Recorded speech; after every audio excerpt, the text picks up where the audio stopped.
Hi, my name is Lindsay Simpson, and today I'll be discussing my Theorist Matrix that I created.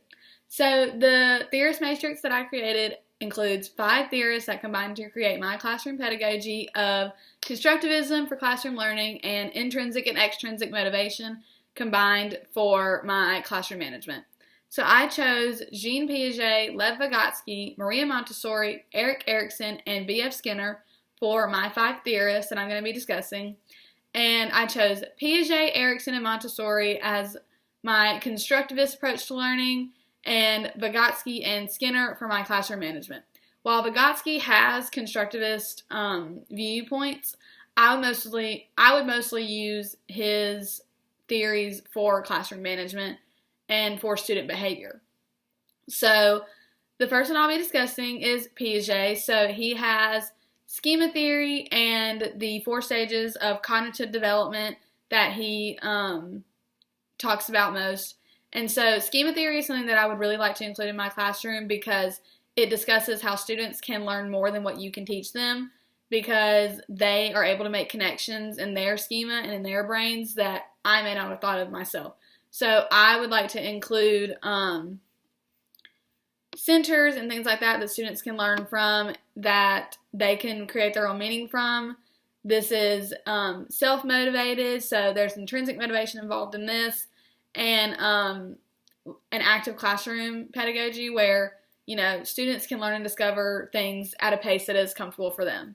So the next one I'm going to discuss is Erik Erikson, and he has the 8 stages of 8 stages of psychosocial development.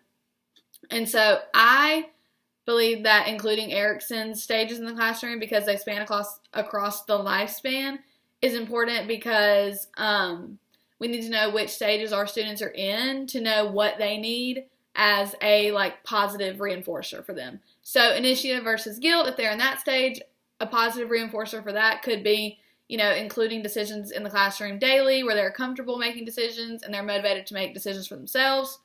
Or if they're in the stage of identity versus role confusion, it could be good to show them positive role models, not just me, maybe just some other videos of positive role models or other positive role models in the school, and then checking in on their social emotional learning, they're checking in on their mental health, and things like that.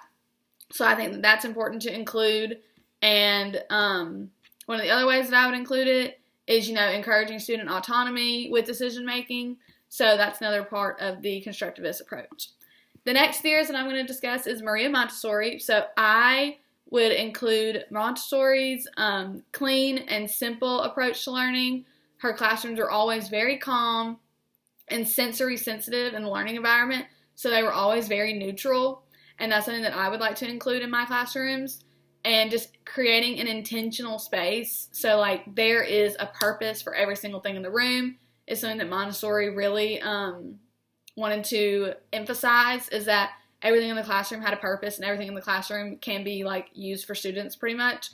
So I want students to feel comfortable working independently or with peers and allowing them the choice to choose things to work on, and that will allow them to learn at their own pace, and just kind of maybe replacing bright, decorative classroom things that maybe aren't useful to students and including things that students would find useful in the classroom, or replacing it with student work on the walls.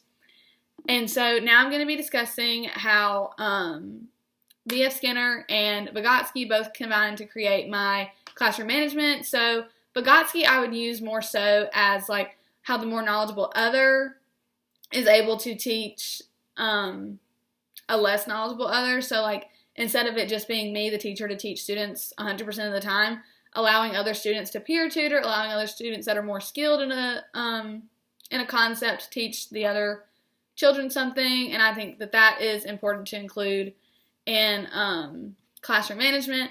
But I also think that his constructivist approach in regard to the societal and cultural influence on the children is important for classroom management, because I understand that language development is acquired from many areas around the child and not just from the teacher.